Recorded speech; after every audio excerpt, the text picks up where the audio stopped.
जय श्री कृष्णा। राधे राधे। ओम नमः शिवाय। प्रेम से बोलिए तुलसी माता की जय। प्रिय मित्रों, भगवान विष्णु जी ने माता लक्ष्मी को बताया कि तुलसी को रोज जल देने से कौन सा फल प्राप्त होता है।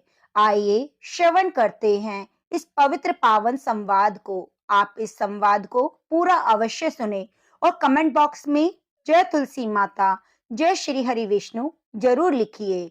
एक समय की बात है, माता लक्ष्मी ने भगवान विष्णु से पूछा, हे नाथ, आप तो तीनों लोकों के स्वामी हैं, आपकी तीनों लोकों में पूजा होती है, सभी आपकी कृपा पाने के लिए उत्सुक रहते हैं, फिर भी आप इस तुलसी के पौधे की पूजा क्यों करते हैं? क्यों रोजाना जल चढ़ाते हैं? मैं इस तुलसी के पौधे के जल चढ़ाने के महत्व को जानना चाहती हूँ। माता लक्ष्मी की बात सुनकर भगवान विष्णु ने कहा, हे देवी, तुलसी साक्षात लक्ष्मी का ही रूप है। तुलसी की रोजाना पूजा करने के कई फायदे हैं और तुलसी को जल चढ़ाने के मात्र से ही मनुष्य के कई पाप नष्ट हो जाते हैं। तुलसी को जल देने का महत्व बताने से पहले मैं तुम्हें एक बहुत ही पवित्र कथा सुनाता हूँ। इस कथा के माध्यम से तुम्हें तुम्हारे प्रश्नों का उत्तर मिल जाएगा।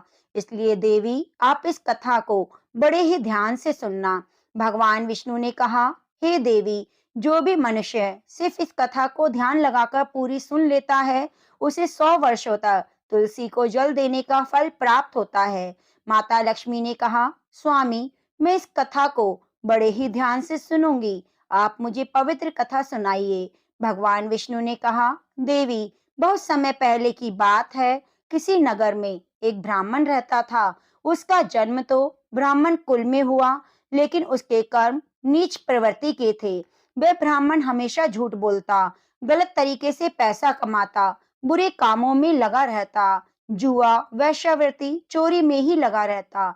उसने अपने जीवन में कभी भी पुण्य कर्म नहीं किए। वह सदा ही पाप कर्मों में संलग्न रहता। उसने कभी भी शास्त्रों का अध्ययन नहीं किया। ब्राह्मण होते हुए भी कभी पूजा पाठ नहीं की। सदैव ही उसका मन दूसरों के धन में लगा रहता था और वह दिन में जो भी धन कमाता, उसे रात्रि में जुआ में, वेश्यावृत्ति में उड़ा देता। इस तरह वह ब्राह्मण अपने जीवन को पाप कर्मों में गुजार रहा था। उसने अपने मुख से कभी भगवान का नाम भी नहीं लिया, न कभी देवी देवताओं का पूजन किया। इस प्रकार से पाप करते हुए उसे कई वर्ष बीत गए। फिर वह ब्राह्मण कुछ खरीदारी करने के लिए एक नगरी में जा पहुंचा। उस नगरी के पास में गंगा नदी बहती है और उस नदी में स्नान करने के लिए दूर दूर से लोग आया करते। फिर वह ब्राह्मण गंगा जी के किनारे एक आश्रम में ठहरा। उस आश्रम में अनेक विद्वान ब्राह्मण प्रतिदिन पुराणों का पाठ और भगवान की भक्ति में लीन रहते। वह ब्राह्मण भी ढोंग करता हुआ वहीं पर उनके साथ रुक गया। उन ब्राह्मणों के साथ रहकर भी उसे भी भगवान का नाम लेने का अवसर मिल गया। वह उसी स्थान पर कुछ दिनों के लिए रुका रहा। फिर वहां पर आए हुए लोगों ने गाय का पूजन करके ब्राह्मणों को भोजन कराया, तो उस ब्राह्मण ने भी उनके साथ बैठकर भोजन किया और भगवान का प्रसाद ग्रहण किया। वहीं पर उस आश्रम में एक तुलसी का पौधा था। वह ब्राह्मण जाने अनजाने में तुलसी के पौधे में पानी डालता रहा। उसके मन में कोई विचार नहीं था कि वह क्या कर रहा है। प्रतिदिन सुबह उठकर बाल्टी में पानी लेकर तुलसी के पौधे में डालता था। यह उसका रोजाना का नियम बन गया। फिर एक दिन की बात है, वह आश्रम में सोया हुआ था। तभी अचानक उसके पास एक काला सर्प आया और काले सर्प ने उसे नींद में ही डस लिया। थोड़ी देर में ब्राह्मण की नींद में ही मृत्यु हो गई। जब सुबह दूसरे ब्राह्मणों ने उसे इस अवस्था में देखा, तो उसके मुख में तुलसी पत्र और तुलसी का जल डाल दिया। वहां पर यमदूत आते हैं और उस ब्राह्मण को पकड़कर यमलोक ले जाते हैं। रास्ते में जाते हुए वह ब्राह्मण विलाप करने लगा। वह यमदूतों से कहता है, हे यमदूतों, मुझे कहाँ ले जा रहे हो और मेरी मृत्यु किस कारण से हुई? तब यमदूत कहने लगे, हे ब्राह्मण, तुमने जन्म से लेकर मृत्यु तक बहुत पाप कर्म किए। तुम्हारे पापों के कारण ही तुम्हें काले सर्प ने काटा और जिससे तुम्हारी मृत्यु हुई। अब हम तुम्हें यमपुरी लेकर जा रहे हैं। यमराज ही तुम्हारे पाप कर्मों का लेखा जोखा देखेंगे और निश्चित ही तुम्हें घोर नरक में डालेंगे। फिर वो ब्राह्मण फूट फूट कर रोने लगा, उन यमदूतों से माफी मांगने लगा, किंतु यमदूतों को उस पर जरा भी दया नहीं आई। वे उसे मारते हुए यमलोक लेकर गए। जब यमदूत उस ब्राह्मण को लेकर यमराज के सामने उपस्थित हुए, तो यमराज के पास बैठे हुए चित्रगुप्त ने ब्राह्मण के कर्मों का लेखा जोखा निकाला। यमराज से कहने लगे, हे धर्मराज, इस ब्राह्मण ने पूरे जीवन भर पाप ही पाप किए, जीवन में कोई भी पुण्य काम नहीं किया। ये घोर पापी है, इसे नरक में डाल दिया जाए। फिर यमराज कहते हैं, हे यमदूतों, जीवन भर पाप करने वाले इस ब्राह्मण को उठाकर ले जाओ और नरक में डाल दो। यमराज का आदेश मिलते ही वे यमदूत उस ब्राह्मण को लेकर नरक की ओर चल दिए। ब्राह्मण को पीटते हुए नरक में ले गए। वहां ले जाकर उसे खोलते हुए तेल की कढ़ाई में डाल दिया। परंतु जैसे ही ब्राह्मण को खोलते हुए तेल की कढ़ाई में डाला, तो वह तेल एकदम से ठंडा और शीतल हो गया। इस घटना को देखकर यमदूत को बड़ा आश्चर्य हुआ। ऐसा उसके साथ पहले कभी नहीं हुआ। यमदूत ने कितने ही पापियों को उस तेल की कढ़ाई में डाला था, वे सभी खोलते हुए तेल में गिरकर छटपटाने लगते। लेकिन जैसे ही ब्राह्मण गरम तेल की कढ़ाई में गिरा, तो वह तेल अचानक से शांत हो गया। इस आश्चर्यजनक घटना को देखकर यमदूत जल्दी से दौड़ता हुआ यमराज के पास पहुंचा। यमदूत को देखकर यमराज ने कहा, हे यमदूत, क्या बात है? तुम इतने घबराए हुए क्यों लग रहे हो? फिर वह यमदूत कहता है, हे धर्मराज, आपने जिस ब्राह्मण को नरक में डालने के लिए कहा था, मैंने जैसे ही उसे खोलते हुए तेल की कढ़ाई में डाला, तो उस भट्टी की अग्नि बुझ गई और वह खोलता हुआ तेल भी बिल्कुल शांत हो गया। फिर यमराज कहते हैं, हे यमदूत, ये तो बहुत बड़ी विचित्र घटना है, ऐसा तो पहले कभी नहीं हुआ। यमराज विचार ही कर रहे थे, तभी वहां पर नारद मुनि प्रकट हुए। नारद मुनि को देखकर यमराज बहुत खुश हुए और प्रणाम करते हैं, उनका स्वागत करते हैं। फिर यमराज नारद मुनि से कहते हैं, मुनिवर, आप उचित समय पर आए। हमने आज और अभी एक अत्यंत पापी ब्राह्मण को नरक में गिराया, किंतु उसने नरक में गिरते ही अग्नि ठंडी पड़ गई, खोलता हुआ तेल शांत हो गया। तब नारद मुनि ने यमराज से कहा, हे यमराज, आपने जिस ब्राह्मण को नरक में डाला है, वह नरक में डालने योग्य नहीं है, क्योंकि उस ब्राह्मण के द्वारा जाने अनजाने में ही ऐसा कर्म हुआ है जो नरक का नाश करने वाला है। जो मनुष्य पुण्य कर्म करने वाले लोगों की संगति करता है, उसे उसके पुण्यों का भाग जरूर मिलता है। ये ब्राह्मण तो कई दिनों तक भगवान के भक्तों के साथ रहा और ब्राह्मण ने आश्रम में रहते हुए जाने अनजाने रोजाना तुलसी में जल डाला, इसलिए ब्राह्मण बड़ा पुण्यात्मा बन गया और सभी पाप नष्ट हो गए। यह ब्राह्मण का अब स्वर्ग जाने का अधिकारी बन गया है। इस ब्राह्मण ने अनजाने में ही इतना पुण्य कमाया जो मनुष्य कई जन्मों तक प्राप्त नहीं कर सकता। इसलिए हे धर्मराज, आप इस ब्राह्मण को नरक में ना डालो। इसके पापों के लिए इसे केवल इतना दंड दो, इसे सभी नरकों का दर्शन कराओ। नारद मुनि की बात सुनकर यमराज बहुत ही खुश हुए और ब्राह्मण को नरक से निकाल कर लाते हैं। अपने यमदूतों से कहते हैं, यमदूतों, इस ब्राह्मण को ले जाओ और सभी नरकों का दर्शन कराओ। फिर यमदूत उस ब्राह्मण को ले जाते हैं, सभी नरकों का दर्शन कराते हैं। भगवान विष्णु ने कहा, देवी, इस प्रकार से यमदूत उस ब्राह्मण को सभी नरकों का दर्शन कराते हैं, उसे यक्ष लोक में ले जाते हैं। फिर वह ब्राह्मण एक यक्ष बन जाता है। भगवान विष्णु कहते हैं, हे देवी, वनस्पति नाम तुलसी, मास नाम कार्तिक, तिथि नाम एकादशी। देवी, वनस्पतियों में मुझे तुलसी प्रिय है, मास में कार्तिक मास और तिथि में एकादशी प्रिय है।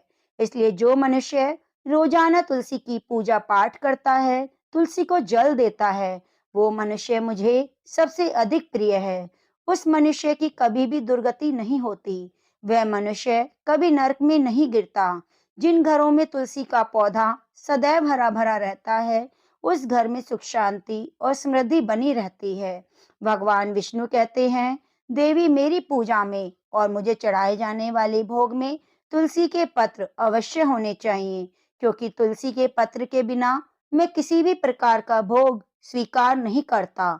इसलिए प्रत्येक घर में तुलसी का पौधा अवश्य होना चाहिए। अगर आपके घर में तुलसी का पौधा है तो शांति और समृद्धि के लिए तुलसी को चुनरी अवश्य चढ़ानी चाहिए। और ध्यान रखें, तुलसी का पौधा चुनरी के बिना अधूरा होता है। तुलसी केवल एक पौधा नहीं है, वह एक देवी है, विष्णु की पत्नी है। इसलिए तुलसी को चुनरी अवश्य ही चढ़ाएं। इससे पति पत्नी में प्रेम और विश्वास बढ़ता है। पति पत्नी का दाम्पत्य जीवन खुशहाल बना रहता है।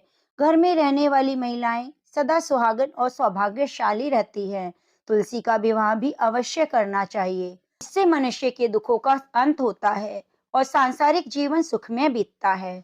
भगवान विष्णु कहते हैं, देवी तुलसी के पौधे के पास अपने मुख से अपशब्द ना बोलें। तुलसी के नजदीक भूल से भी जूते चप्पल झाड़ू पोछा ना रखें, इसे पाप माना गया है। तुलसी के पौधे के पास जल से भरा हुआ बर्तन भी नहीं रखना चाहिए। तुलसी के पौधे के पास दीपक जलाने के बाद दीपक को वहां से हटा देना चाहिए, क्योंकि तुलसी के नीचे बुझा हुआ दीपक रखना अशुभ माना जाता है। जिस स्थान पर तुलसी का पौधा होता है उस स्थान को हमेशा ही साफ रखना चाहिए। नियमित रूप से तुलसी के पौधे के पास साफ सफाई करनी चाहिए। तुलसी के पौधे में शिवलिंग और गणेश जी की प्रतिमा नहीं रखनी चाहिए। साथ ही तुलसी के गमले में अन्य किसी भी प्रकार का पौधा लगाना अशुभ माना जाता है। तुलसी के पौधे के पास कपड़े भी नहीं सुखाने चाहिए, अन्यथा कपड़ों का गंदा पानी तुलसी के पौधे पर गिर सकता है। हमें ध्यान रखना चाहिए, तुलसी के पत्र को नाखून से ना तोड़े, इससे तुलसी का अपमान होता है। तुलसी के पत्ते यदि सूखकर गिर जाते हैं तो उन्हें कचरे में नहीं फेंकना चाहिए। अच्छा यह होगा कि आप उन पत्तों को उठाकर तुलसी के गमले में ही दबा दें। रविवार के दिन तुलसी के पत्ते नहीं तोड़ने चाहिए और तुलसी को जल भी नहीं चढ़ाना चाहिए। बाकी सभी दिन तुलसी को सुबह स्नान से निवृत्त होकर जल देना चाहिए। शाम के समय एक दीपक जलाना चाहिए। भगवान विष्णु कहते हैं, देवी अक्सर महिलाएं स्नान के बाद अपने बाल खुले रखकर ही तुलसी को जल देती हैं। ऐसा करना गलत है। महिलाओं को हमेशा अपने बाल बांधकर माथे पे सिंदूर लगाकर ही तुलसी में जल देना चाहिए। इससे तुलसी का आशीर्वाद प्राप्त होता है। घर में तुलसी का पौधा लगाते समय ध्यान रखें, इसमें गंदी मिट्टी का प्रयोग ना करें। इससे तुलसी माँ रूठ जाती है और सूखने लगती है। तुलसी का पौधा कभी भी गंदे स्थान पर नहीं रखना चाहिए। बाथरूम के पास तुलसी के गमले को कभी भी नहीं रखना चाहिए, अन्यथा गंदा पानी तुलसी के पौधे में गिर सकता है और यह बहुत अशुभ होता है। घर में तुलसी का पौधा कभी सूखना नहीं चाहिए। घर में तुलसी का पौधा सूख जाए तो घर की सुख समृद्धि खत्म हो जाती है। सूखी हुई तुलसी में माँ लक्ष्मी का वास नहीं होता। भगवान विष्णु कहते हैं, शास्त्रों के अनुसार मासिक धर्म के दौरान महिलाओं को तुलसी के पौधे में पानी नहीं डालना चाहिए और तुलसी को स्पर्श भी नहीं करना चाहिए। तुलसी को बिना स्नान किए जल नहीं देना चाहिए। पैरों में चप्पल पहनकर तुलसी को जल नहीं देना चाहिए। तुलसी को जल देते समय ध्यान रखें कि वह जल आपके पैरों पर ना पड़े, इससे तुलसी माता का अपमान होता है। भगवान विष्णु कहते हैं, नित्य तुलसी के दर्शन से मनुष्य को स्वर्ग की प्राप्ति होती है। तुलसी पत्र के सेवन से सभी पाप नष्ट हो जाते हैं। तुलसी का पौधा हमेशा घर के सामने लगाना चाहिए, पूरब और उत्तर दिशा में लगाना चाहिए। तुलसी के पास मृस्थलीय पौधे रखना अशुभ माना जाता है। ऐसे पौधों से नकारात्मक ऊर्जा निकलती है। शास्त्रों में कहा गया है, जिन पौधों से हरी भरी कलियों की उत्पत्ति ना हो, उनके स्थान पर कांटे निकलें, ऐसे पौधों को तुलसी के पास कभी भी नहीं रखना चाहिए।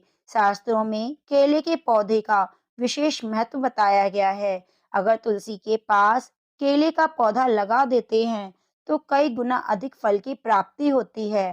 केले के पौधे में देवी स्वयं मेरा वास होता है। इसे तुलसी के पास लगाने से घर में सुख समृद्धि आती है। तुलसी के पौधे में शालिग्राम भी अवश्य रखना चाहिए। तुलसी के गमले में शालिग्राम रखने से तुलसी और भी अधिक शुभ प्रभाव देने वाली बन जाती है। शालिग्राम भगवान विष्णु का ही निराकार रूप है। ये काले रंग का पत्थर है जिसे विलक्षण और मूल्यवान माना गया है। अगर तुलसी के गमले में रखेंगे तो संपूर्ण नकारात्मक ऊर्जा नष्ट हो जाएगी। घर में केवल एक शालिग्राम की ही पूजा करनी चाहिए। भगवान विष्णु कहते हैं, देवी मेरी मूर्ति से कई ज्यादा उत्तम है शालिग्राम की पूजा करना। शालिग्राम को चंदन लगाकर उस पर एक तुलसी पत्र रखना चाहिए। प्रतिदिन शालिग्राम को पंचामृत से स्नान कराना चाहिए। ऐसा करने से मनुष्य के सभी जन्मों के पाप नष्ट हो जाते हैं। शालिग्राम सकारात्मक और सात्विक ऊर्जा का प्रतीक है। इस प्रकार भगवान विष्णु ने माता लक्ष्मी को तुलसी के पौधे को जल देने का महत्व बताया और घर में तुलसी का पौधा लगाने के नियम भी बताए। प्रिय मित्रों, उम्मीद करूंगी आपको यह कथा बहुत अच्छी लगी होगी। यदि आपको कथा अच्छी लगी है तो आप हमारे चैनल को सब्सक्राइब जरूर कीजिए और बेल आइकन को दबाना ना भूलें। प्रेम से बोलिए जय तुलसी माँ, जय श्री हरि विष्णु।